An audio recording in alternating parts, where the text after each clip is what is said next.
이곳은 달에 위치한 SCP 재단의 기지입니다. 어느 때처럼 업무를 보고 있는 재단 직원들.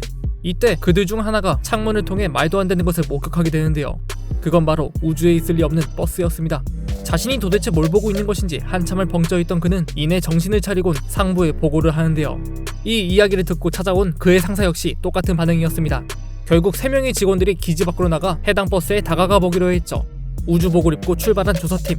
그들은 모두 잔뜩 긴장한 상태였습니다.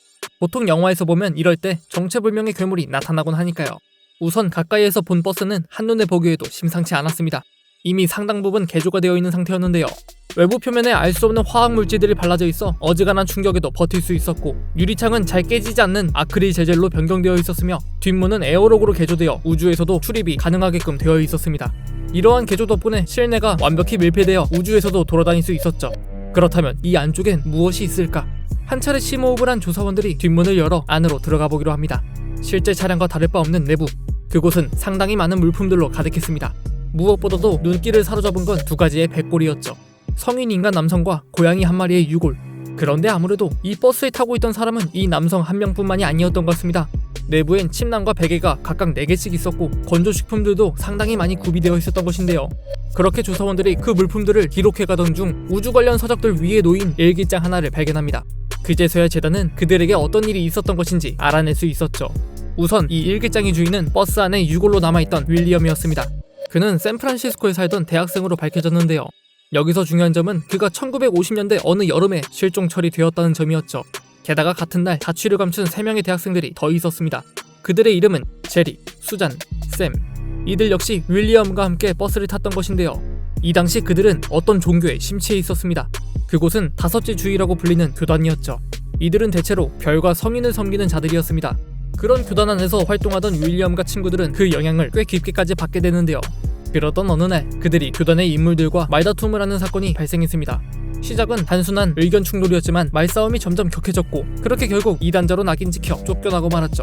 그러나 이에 굴복하지 않는 윌리엄과 친구들. 그들은 교단의 도움 따위 필요 없다며 직접 센타우리 알파라는 별에 가기로 하는데요. 아무래도 그곳에 천국이 있다는 교단의 가르침을 아직까지 믿고 있는 것 같았습니다.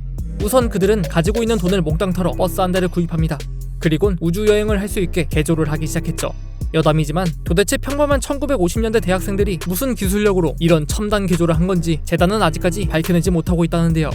어찌되었던 그렇게 완성된 버스 SCP-1958. 그들은 우주여행에 필요한 것들을 챙기며 막바지 준비를 합니다. 수자는 자신이 키우던 고양이도 데려왔죠.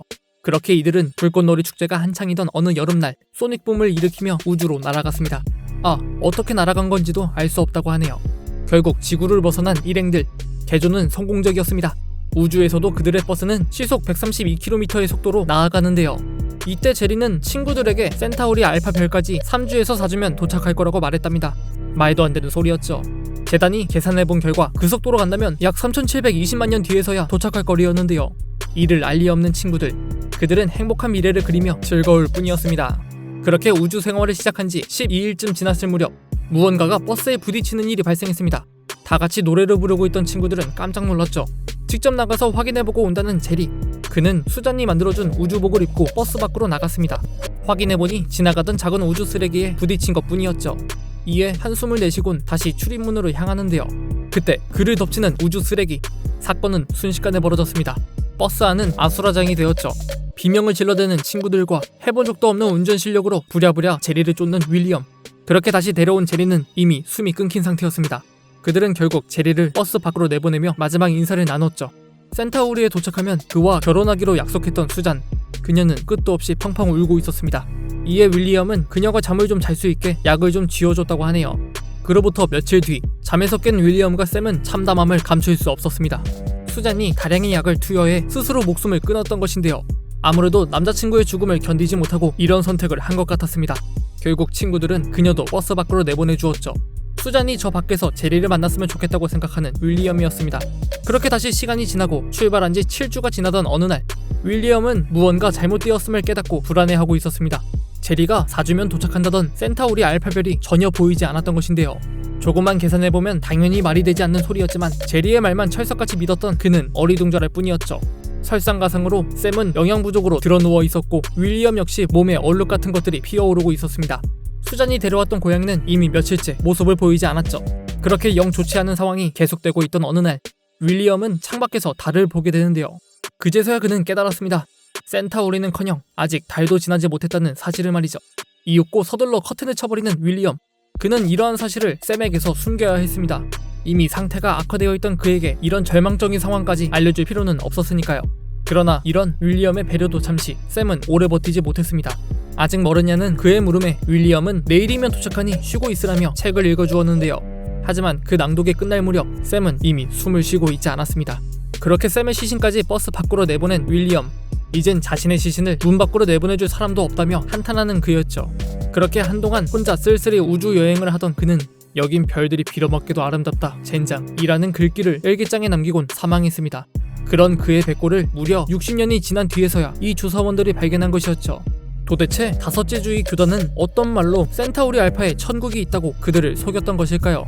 만일 윌리엄과 친구들이 오랜 시간에 걸려 그곳에 도착했다 할지라도 거기엔 어마어마하게 뜨겁고 거대한 것들 뿐인데 말이죠. 이러한 SCP-1958의 얽힌 내막을 모두 확인한 재단은 현재 해당 버스를 지구까지 안전히 이동할 방법을 모색하고 있다고 하네요. 기원을 알 수 없는 기술로 완벽히 개조되어 우주를 여행한 버스 SCP-1958. 역시 지구 밖은 위험한 것 같습니다. 시청해주셔서 감사합니다.